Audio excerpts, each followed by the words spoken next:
Berbagi cerita adalah hal yang menyenangkan. Apabila cerita itu hal-hal yang berada di luar nalar. Di Spooky Stories, kita akan berbagi cerita dan momen-momen yang menyeramkan, yang bikin bulu kuduk kamu merinding.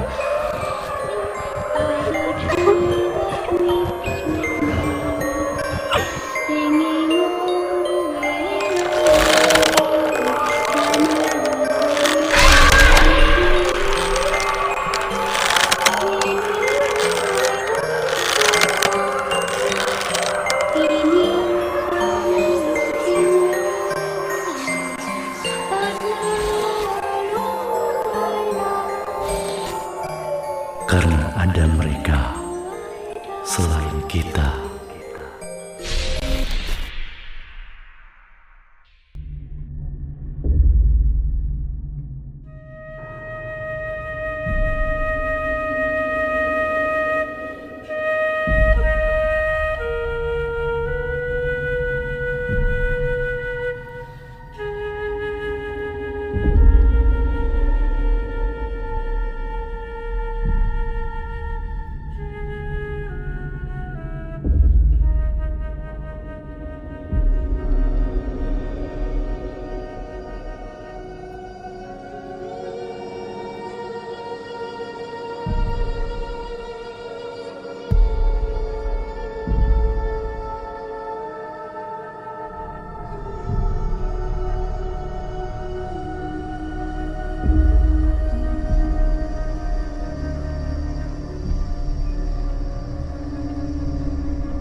Sore itu, di sebuah kafe yang tidak terlalu ramai, tampak dua orang muda-mudi sedang terlibat perdebatan serius.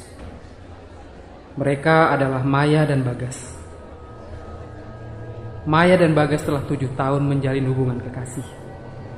Namun, karena orang tua Maya tidak merestui hubungan itu, akhirnya perjalanan cinta mereka dilakukan secara sembunyi-sembunyi. Bulan dan tahun berganti. Maya tetap tidak bisa meyakinkan orang tuanya untuk menerima Bagas. Akhirnya, di tengah keputusasaannya, dia meminta Bagas bertemu di kafe sore itu dan mengutarakan niatnya. Maya duduk di depan Bagas. Matanya dipenuhi air mata kesedihan. Tapi ada ketegasan juga di sana. Aku udah gak bisa ngelanjutin ini lagi, Bagas. Kita udah coba, tapi tetap aja gak bisa.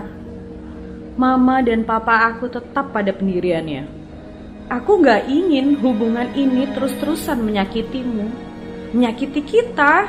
Bagas menatap Maya, berusaha meredam kemarahan di dadanya. Jadi kamu nyerah? Setelah semua yang kita lalui?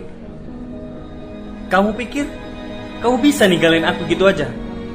Ini bukan soal menyerah, tapi kita harus realistis. Aku gak mau kita berdua jadi makin tersakiti oleh hal-hal ini.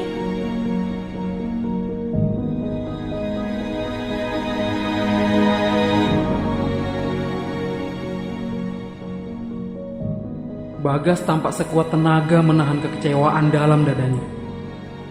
Dia tidak pernah menyangka hubungan yang dibangun begitu lama dengan Maya berakhir begitu saja.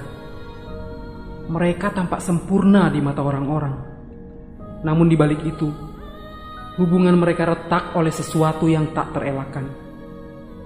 Ketika secara sepihak, Maya memutuskan hubungan, Bagas merasa hancur. Dia merasa dihianati.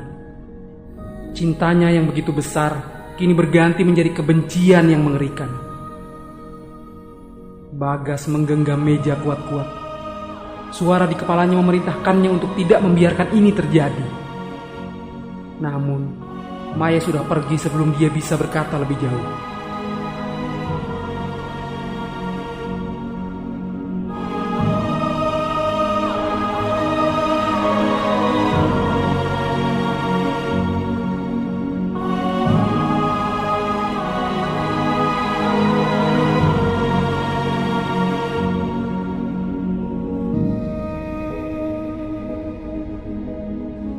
Hari berganti hari, minggu berganti minggu. Selama itu pula Bagas masih tidak tenang. Dia marah. Dia kecewa atas semua yang terjadi padanya. Di dalam kamarnya yang gelap, Bagas membuka laptopnya. Di layar tampak ada berbagai forum gelap tentang ilmu hitam, khususnya santet. Pikiran warasnya mengatakan ini gila, tapi perasaannya terlalu hancur. Dia hanya ingin Maya hancur seperti dirinya. Setelah beberapa kali pencarian, akhirnya dia menemukan apa yang dia cari.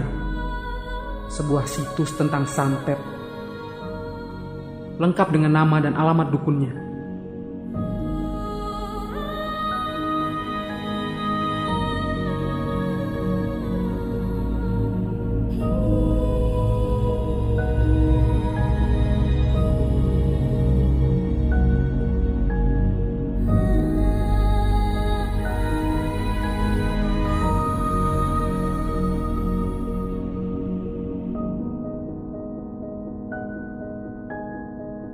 Akhirnya, beberapa hari kemudian, Bagas pergi ke alamat yang tertera di situs yang dia lihat beberapa hari yang lalu.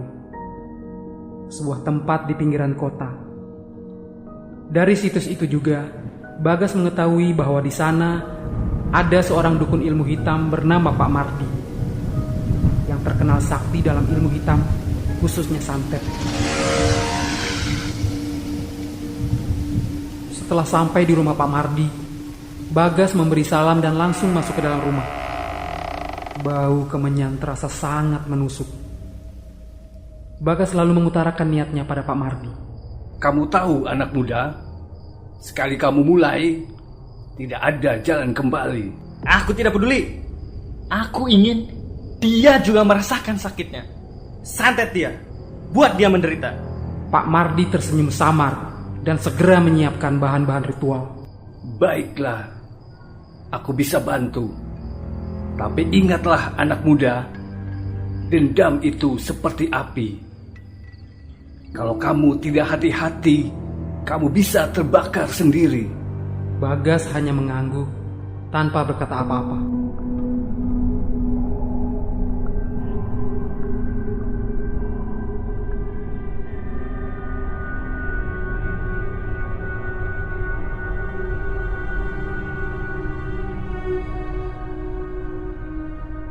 Sementara itu, di tempat lain, hari-hari Maya dipenuhi dengan kesedihan.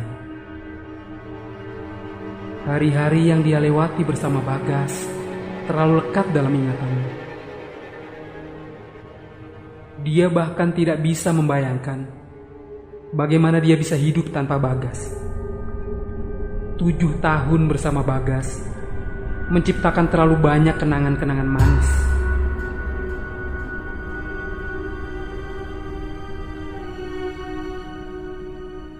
Tapi Maya sadar bahwa dia juga tidak ingin mengecewakan orang tuanya.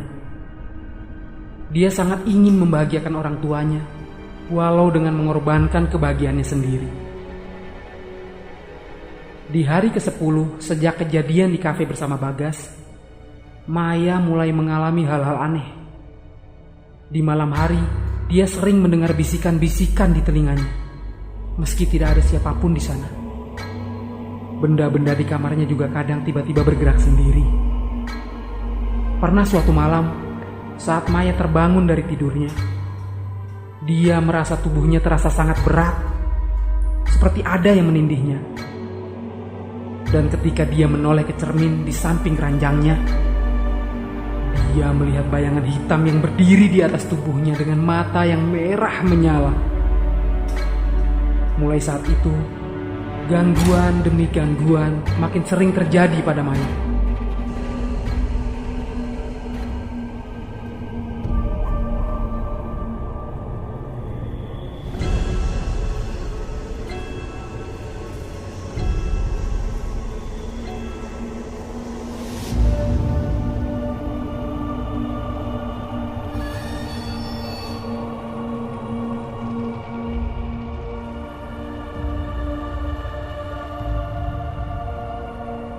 Pada pagi harinya, Maya terbangun dengan tubuh terasa lemas.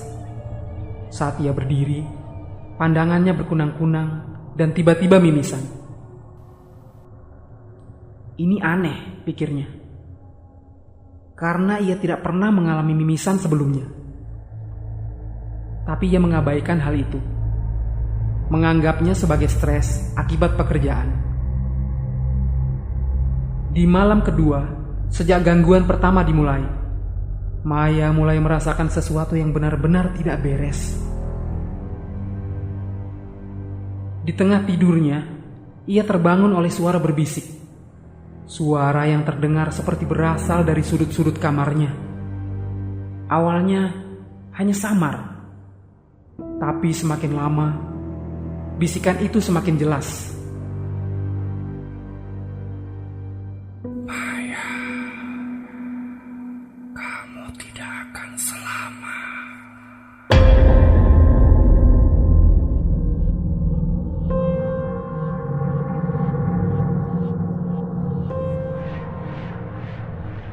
Kata-kata itu terasa menusuk, diiringi dengan suara langkah kaki yang tidak pernah benar-benar terdengar jelas. Maya bangkit dari tempat tidurnya. Ketika ia melihat ke cermin di kamarnya, ia merasa ada sosok itu lagi di belakangnya. Sosok hitam dengan mata merah menyala. Ia berbalik cepat, tapi tidak ada siapa-siapa di sana.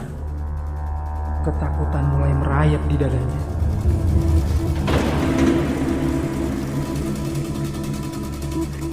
Ketika pagi tiba, Maya bangun dengan mata membengkak dan tubuh terasa lebih lemas dari sebelumnya.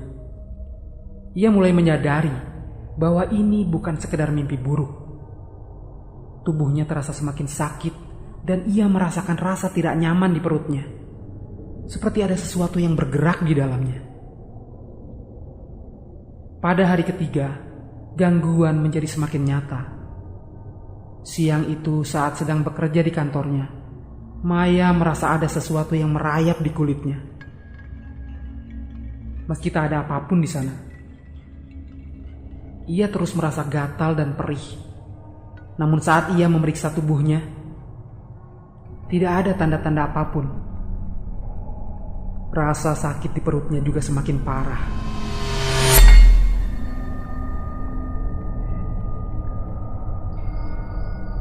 Di malam harinya, gangguan lebih menakutkan datang. Ketika Maya duduk di kamarnya, memikirkan apa yang terjadi pada dirinya, tiba-tiba bau busuk menyelimuti ruangan. Bau bangkai yang sangat menyengat. Ketika ia mencari sumber bau itu, tak ada apa-apa di sana. Namun di salah satu sudut kamarnya, ia melihat genangan cairan hitam yang tiba-tiba muncul di lantai.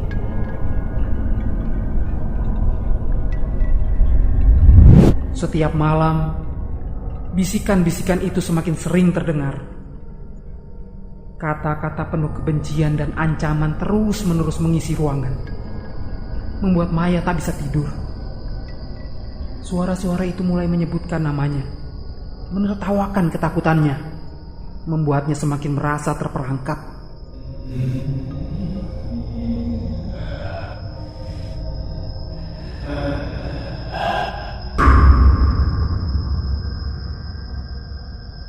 Maya mencoba mencari bantuan. Ia pergi ke dokter untuk memeriksa kesehatannya. Namun hasil dari pemeriksaannya normal. Tidak ada yang salah. Meski Maya merasa seolah tubuhnya semakin rusak dari dalam. Ia juga menghubungi temannya yang bernama Tika. Setelah mendengar cerita Maya dan melihat kondisinya, Tika menyarankan Maya untuk mencari pertolongan spiritual. Namun Maya yang tak pernah percaya hal-hal mistis merasa bingung dan putus asa. Malam hari tiba, dan kali ini gangguannya lebih parah. Saat Maya hendak tidur, tiba-tiba ia merasakan tubuhnya lumpuh. Matanya terbuka, namun tubuhnya tak bisa bergerak. Dari sudut matanya ia melihat sosok bayangan hitam perlahan mendekatinya. Sosok itu tinggi dan besar. dengan mata yang merah menyala. Suara berat terdengar, seolah sosok itu berbisik tepat di telinganya. Bagas tidak akan membiarkanmu pergi begitu saja. Kau akan membayar semua ini.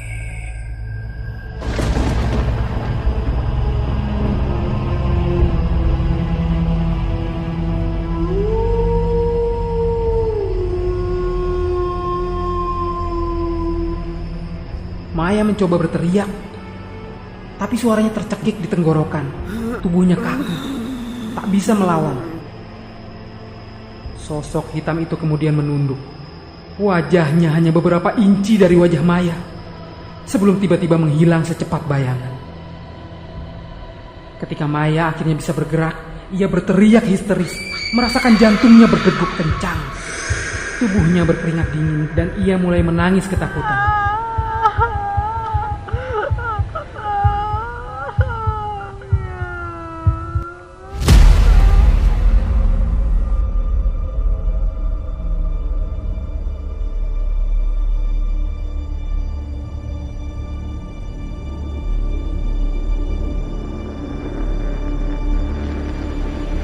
Pada hari kelima, Maya merasa tubuhnya hampir tak kuat lagi.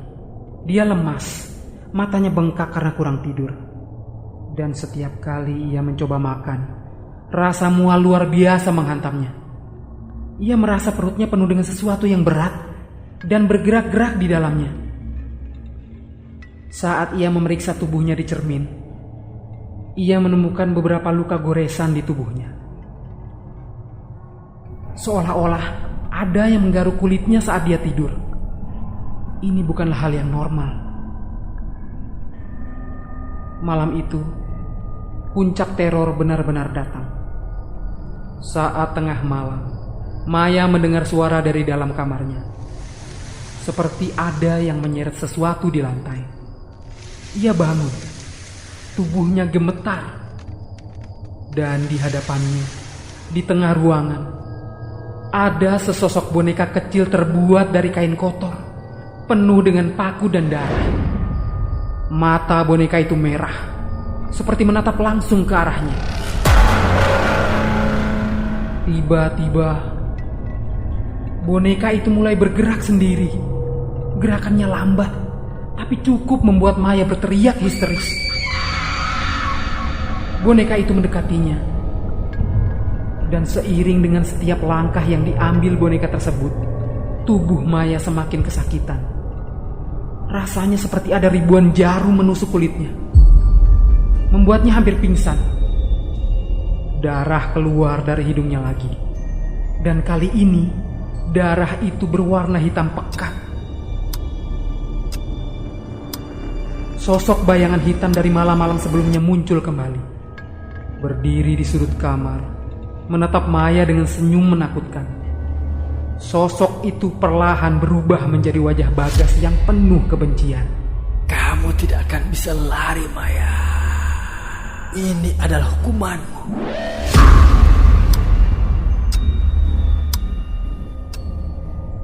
Maya jatuh pingsan setelah mendengar kata-kata itu. Tubuhnya terkapar di lantai kamar. Suatu hari, Tika datang ke rumah Maya. Tika begitu iba melihat keadaan Maya yang sangat mengkhawatirkan. Dia curiga penyakit Maya bukan penyakit biasa. Tika menyarankan Maya untuk menemui spiritualis kenalannya yang bernama Bu Ningsih.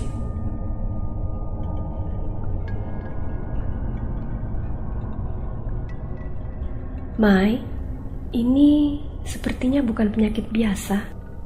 Aku punya kenalan spiritualis. Mungkin dia bisa bantu. Maya yang sudah putus asa akhirnya setuju. Setelah membuat janji, akhirnya mereka berangkat menuju ke kediaman Bu Ningsih. Singkat cerita, Maya ditemani oleh Tika duduk di ruang tamu rumah Bu Ningsih. Ruangan itu terasa tenang, dipenuhi aroma bunga melati dan dupa yang menyala di sudut. Saat mereka bertemu dengan Bu Ningsih, Wanita setengah baya itu langsung merasakan energi gelap yang menyelimuti Maya. Setelah mendengar cerita singkat dari Maya, Bu Ningsih lalu duduk bersila. Matanya terpejam, seolah membaca aura di sekitar Maya dan menimbang kekuatan jahatnya.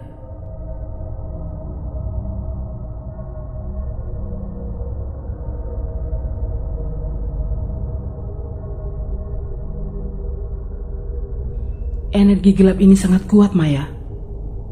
Kamu terkena santet Raja Darah. Santet ini adalah salah satu bentuk ilmu hitam yang sangat mematikan dan sulit untuk disembuhkan.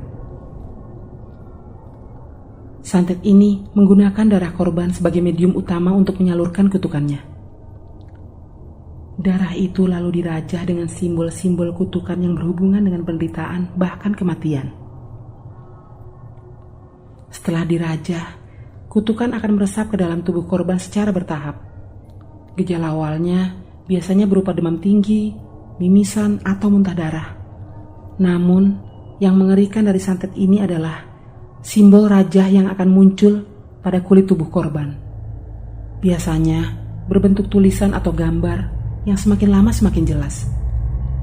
Setiap simbol rajah itu muncul, biasanya korbannya akan merasakan sakit yang sangat luar biasa. Seolah-olah tubuhnya ditusuk dari dalam. Korban biasanya bisa mengalami kerusakan organ dalam yang menyebabkan kematian. Sekarang kamu paham kan, Maya? Betapa santet Raja Darah yang menimpamu sangat mengerikan.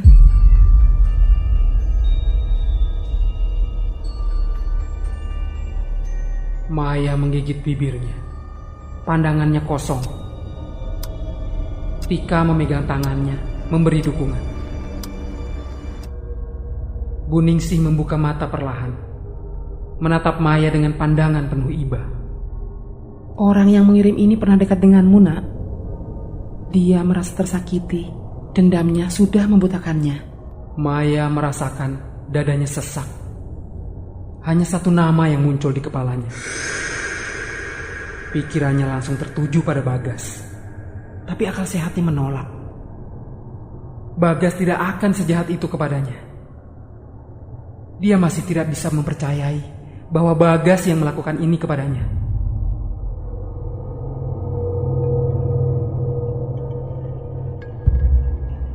Dia bukan pelakunya langsung. Ada orang lain. Seseorang dengan ilmu hitam yang jauh lebih berbahaya. Dia ahli dalam ilmu santet. Tika terlihat geram saat mendengar penjelasan dari Bu Ningsih. Kalau begitu, kita harus melawan. Ibu gak mungkin biarin Maya dihancurkan begitu saja. Bu Ningsih tersenyum samar lalu bangkit. Mengambil beberapa daun sirih dan kembang 7 rupa dari altar kecil di sudut ruangan. Maya tampak ragu. Apa aku bisa sembuh, Bu? Bu Ningsih memandangnya lembut, tapi tegas. Santet ini bisa diputuskan, tapi bukan tanpa resiko. Aku akan mencoba melindungimu, tapi kamu juga harus berjuang. Hati yang kuat akan membantumu menang. Sekarang pulanglah. Pakai kalung ini untuk sedikit menangkal gangguan santet itu. Sementara ini, aku butuh waktu untuk menyiapkan semua ritual untuk menghilangkan santet Raja Darah itu. Dan akhirnya, Maya dan Tika pulang. Berharap Bu Ningsih segera dapat membantu Maya melawan santet yang mengerikan itu. Sementara itu, di lain tempat, Bagas mulai merasakan efek dari perbuatannya. Dia mulai sering dihantui oleh mimpi-mimpi buruk. Dalam mimpinya, Bagas melihat Maya dicekik oleh sesosok makhluk hitam dengan badan tinggi besar dan mata yang merah menyala. Semakin sering dia dihantui mimpi buruk tentang Maya, semakin sering juga dia melihat Maya yang menderita di dalam mimpinya. Dan semakin besar pula rasa bersalah yang mulai merayap ke dalam hatinya. Suatu malam, dalam mimpinya, Bagas melihat Maya menangis di dalam ruangan gelap. Tubuhnya penuh luka. Kemudian Maya berkata lirih, Kenapa Bagas? Kenapa kamu tega melakukan ini padaku? Bagas sontak terbangun. Dengan keringat dingin membasahi bajunya. Hatinya menjerit. Ya, dia memang kecewa. Dia sakit hati. Dia merasa tidak pantas diperlakukan seperti ini. Dendam itu terlalu kuat. Tetapi jauh di lubuk hatinya, perasaan cinta kepada Maya begitu mendalam. Dia kecewa, tapi sesungguhnya di dalam hatinya dia menyalahkan dirinya sendiri karena telah menyakiti Maya akibat kemarahan yang tak terkendali yang membutakan mata hatinya. Dia kemudian berpikir untuk menghentikan semua ini. Keesokan harinya, Bagas kembali ke rumah Pak Mardi dengan harapan bisa menghentikan kutukan yang dia mulai. Aku ingin mengakhirinya, Pak. Aku hilaf. Sakit hati ini telah membutakan mata hatiku. Dia tidak pantas menerima ini. Pak Mardi menatap Bagas dengan sorot mata tajam. Sedangkan Bagas menatapnya dengan mata berkaca-kaca. Kamu terlambat, anak muda. Kutukan ini tidak bisa ditarik begitu saja. Harga yang dibayar lebih dari sekedar perasaanmu. Lagi pula, aku sudah memperingatkanmu sejak awal kan? Jangan main-main dengan santet Raja Dara, Bagas. Dalam keputusasaan, Bagas memohon. Namun Pak Mardi hanya menggelengkan kepala. Dengar, Bagas. Perjanjian tetap perjanjian. Bahkan aku sekalipun tidak bisa mengingkari perjanjian.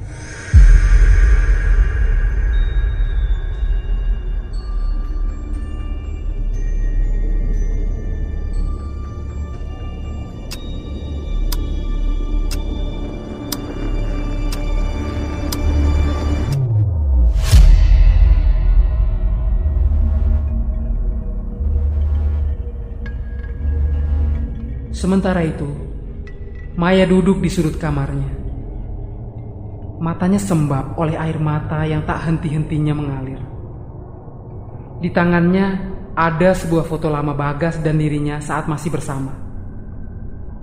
Dalam kesunyian malam yang hampa, ia mulai berbicara seolah Bagas ada di depannya. Bagas, aku salah. Aku begitu bodoh.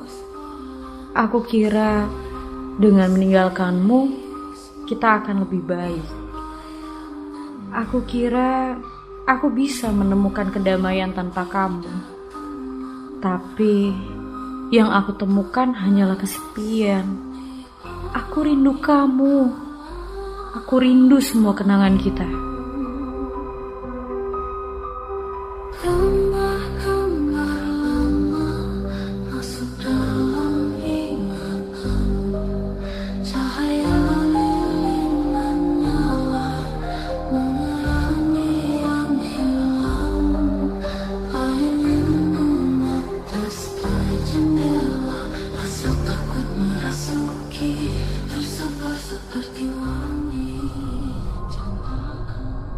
Air mata semakin deras mengalir di pipinya. Maya memeluk foto itu erat-erat. Suaranya pecah dalam isak tangis. Aku gak pernah ingin membuatmu marah. Aku gak pernah bermaksud menyakiti kamu. Aku kira dengan aku pergi, kamu bisa bahagia. Kamu bisa menemukan seseorang yang lebih baik daripada aku. Tapi malah sebaliknya, kamu jadi benci aku. Tangannya gemetar saat memegang foto itu. Hatinya terasa semakin hancur. Bagas, aku tahu sekarang betapa besar rasa sakit yang kamu rasakan. Betapa dalam dendam itu hingga kamu sampai rela menyakiti aku seperti ini. Aku menyesal, Bagas. Aku menyesal membuatmu sampai harus melakukan semua ini. Karena di dalam hati aku cuma kamu yang aku cintai.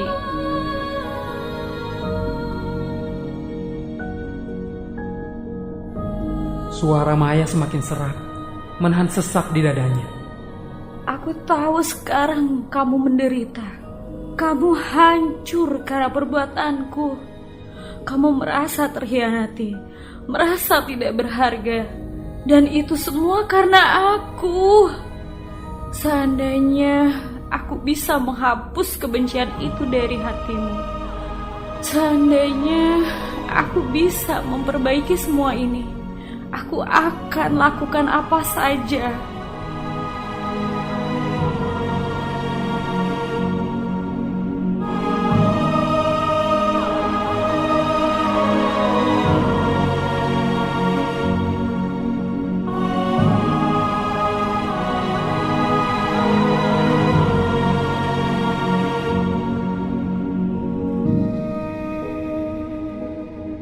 Maya menundukkan kepalanya, terisak tanpa suara. Dengan satu penyesalan yang terus menghantuinya. Dia tidak pernah menyadari seberapa besar cinta dan sakit yang ia tinggalkan dalam hidup Bagas. Di tengah kesedihan yang dia rasakan, tiba-tiba Maya berteriak karena sakit yang dirasakan di perut dan dadanya. Rasa seperti ditusuk dan terasa seperti terbakar dari dalam. Dengan sisa-sisa kekuatannya, dia mengambil ponselnya dan menelpon Bu Ningsih, memintanya datang ke rumahnya. Dia menguatkan dirinya agar tidak kehilangan kesadarannya. Saat Bu Ningsih tiba di kediaman Maya dengan tergesa-gesa, dia melihat Maya sudah dalam keadaan lemas. Wajahnya pucat pasi dan matanya berair seolah menangis dalam diam.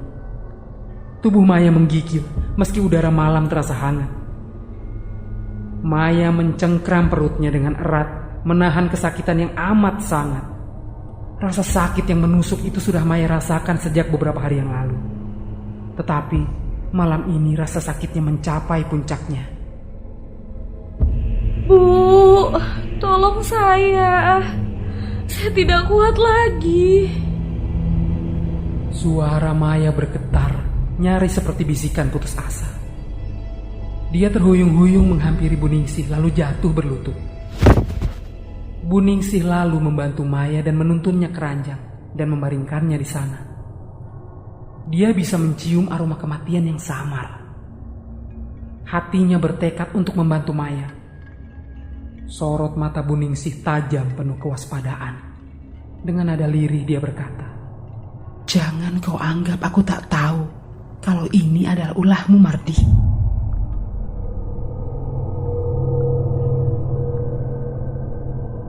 Tiba-tiba Maya merintih.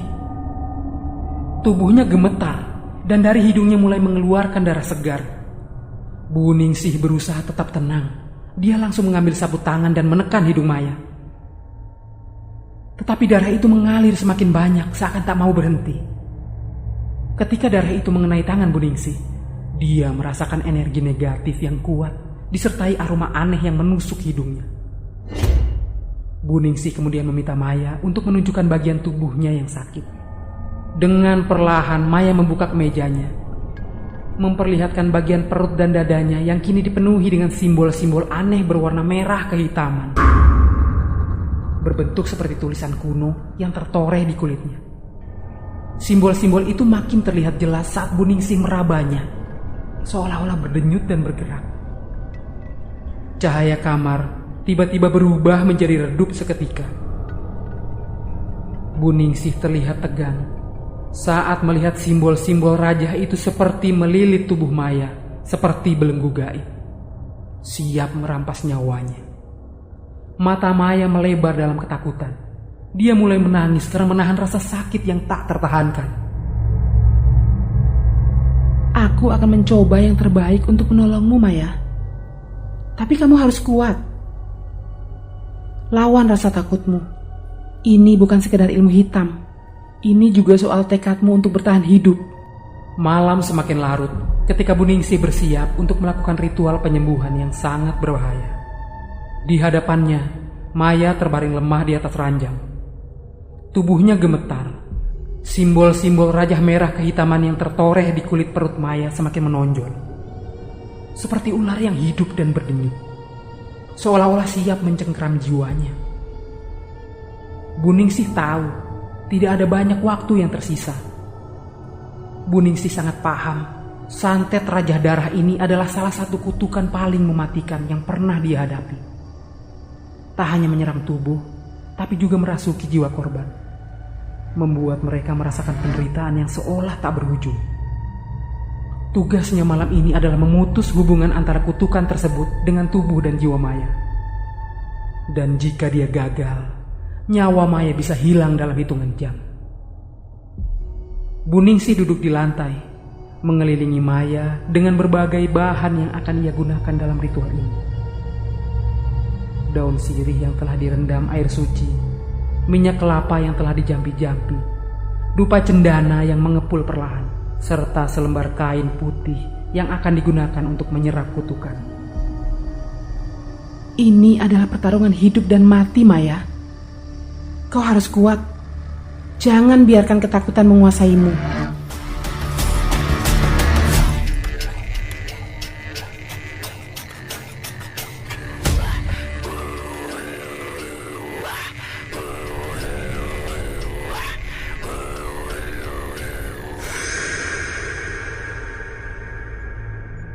Maya hanya mengangguk lemah, matanya penuh air mata. Namun tubuhnya terlalu lemah untuk menangis lebih keras. Darah hitam pekat mulai keluar dari hidung dan mulutnya.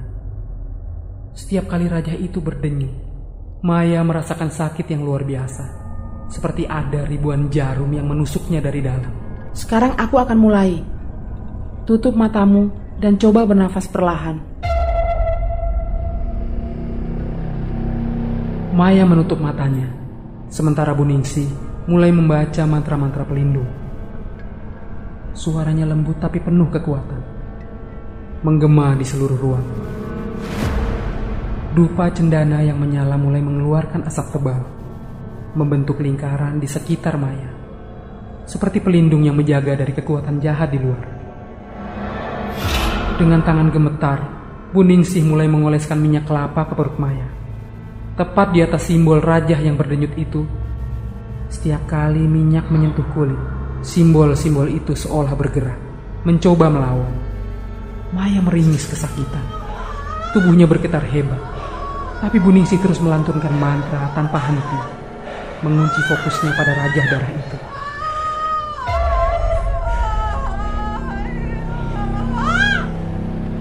Tiba-tiba, simbol-simbol di perut Maya mulai berubah warna. Dari merah kehitaman menjadi merah terang yang menyala-nyala, seperti bara api yang dipaksa keluar dari kulit. Ini adalah pertanda bahwa kutukan mulai melawan. Tetapi Bu Ningsih tidak goyah. Ia menaburkan garam yang sudah dimantrainya di sekitar perut Maya, menahannya dari pengaruh jahat yang semakin kuat. Wahai kekuatan gelap, aku perintahkan kau untuk meninggalkan tubuh ini. Raja ini tidak lagi punya kuasa di sini.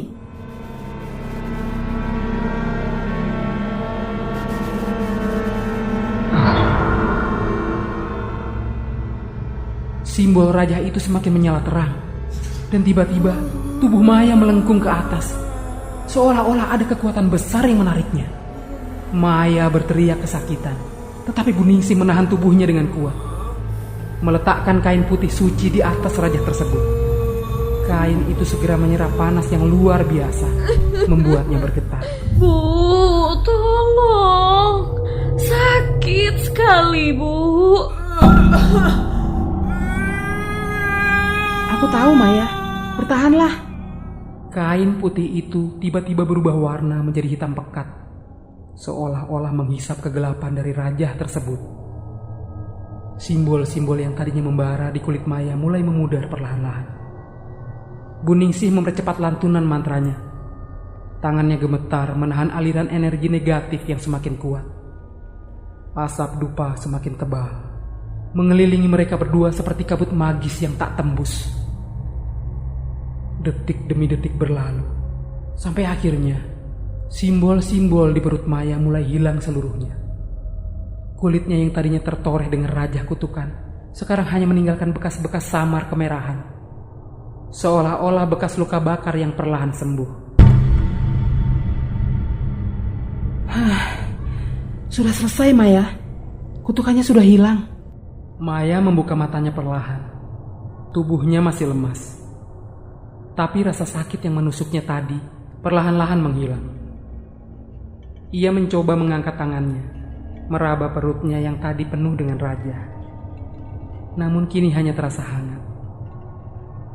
Seolah-olah simbol-simbol itu telah tersedot keluar dari tubuhnya. Buningsih tersenyum tipis, meski tubuhnya juga kelelahan setelah menghadapi kutukan yang sangat kuat. Santet Raja Darah ini sudah patah. Tapi kau harus tetap berhati-hati, Maya. Kutukan ini mungkin sudah hilang, tapi sumber kekuatan gelap yang mengirimkannya mungkin masih ada di luar sana. Kita belum selesai. Maya hanya bisa mengangguk. Matanya penuh rasa terima kasih. Ia tahu betul bahwa tanpa bantuan Buningsih, nyawanya pasti sudah melayang. Tapi meski kutukan itu sudah lenyap dari tubuhnya, ia masih merasakan bayangan ancaman yang mengintai dari kejauhan, menunggu waktu untuk menyerang kembali. Di sudut ruangan, kain putih yang telah menyerap kutukan Raja Darah kini tergeletak tak bergerak, berubah menjadi hitam legam, penuh dengan simbol-simbol kutukan yang tadinya melekat pada tubuh Maya. Buningsih mengambilnya dengan hati-hati, lalu membakarnya di atas dupa yang masih menyala. Asap tebal yang keluar dari kain itu melambangkan akhir dari penderitaan Maya, setidaknya untuk malam ini. Istirahatlah, Maya. Pertempuran ini mungkin sudah selesai, tapi kita harus bersiap untuk yang akan datang. Karena dukun pengirim Raja Darah akan punya dendam kesumat kepadaku. Maya akhirnya tertidur dalam kelelahan, sementara Buningsih duduk di sampingnya, mengawasi dengan waspada. Meskipun Raja Darah telah hilang, dukun yang mengirim kutukan itu pasti tidak tinggal diam. Kemudian Buningsih duduk bersila. Dia melakukan raga sukma. Sukma Buningsih keluar dari raganya dan mencari Pak Mardi, orang yang bertanggung jawab di balik penderitaan Maya. Tiba di depan rumah Pak Mardi, Buningsih melihat Pak Mardi sedang duduk di depan meja altar kecil, merapal mantra sambil menggenggam boneka kecil yang mirip dengan Maya. Dengan tenang, Buningsih menghampiri.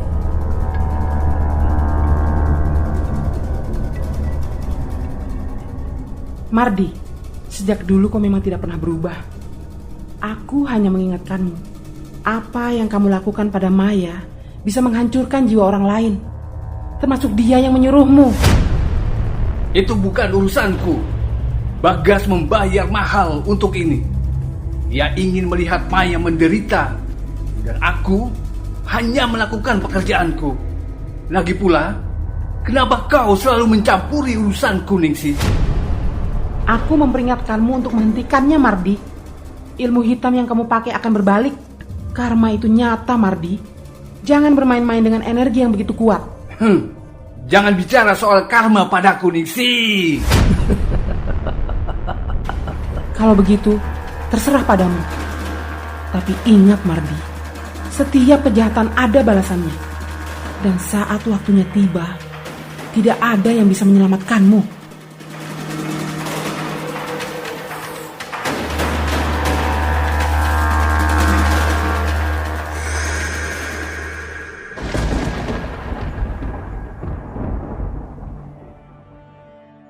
Setelah berbicara begitu, Sukma Buningsih dengan cepat hilang dari hadapan Pak Mardi, kembali pada raganya di kediaman Maya.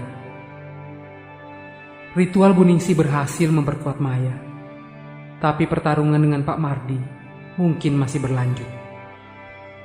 Kekuatan ilmu hitam yang disebar oleh Pak Mardi belum sepenuhnya padam, dan Maya tahu bahwa hanya dengan kekuatan hatinya bersama bantuan Buningsih ia bisa melawan kegelapan yang terus mengintai. Setelah Maya terlepas dari santet Raja Darah dengan bantuan Buningsih malam itu, keesokan harinya di tempat lain, Bagas ditemukan tak bernyawa di rumahnya, dengan mata terbuka lebar seolah melihat sesuatu yang sangat menakutkan. Santet yang dikirim Pak Mardi pada Maya akhirnya malah berbalik pada dirinya dengan cara yang mengerikan.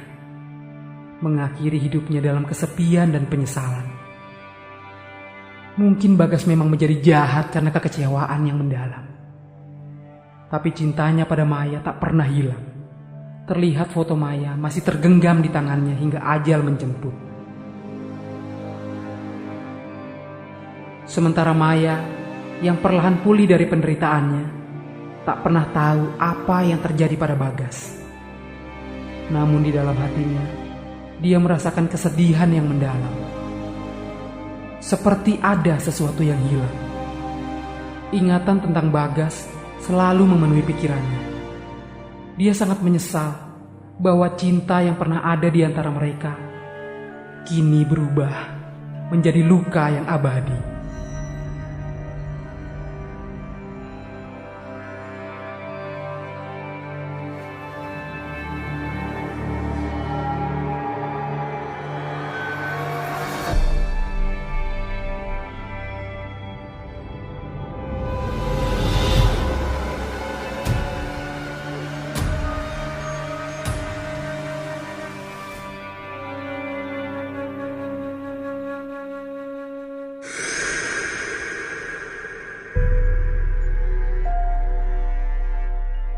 Spooky words. Jangan menoleh ke belakang. Apapun yang terjadi, kalau kau menoleh, dia akan tahu kau sudah melihatnya.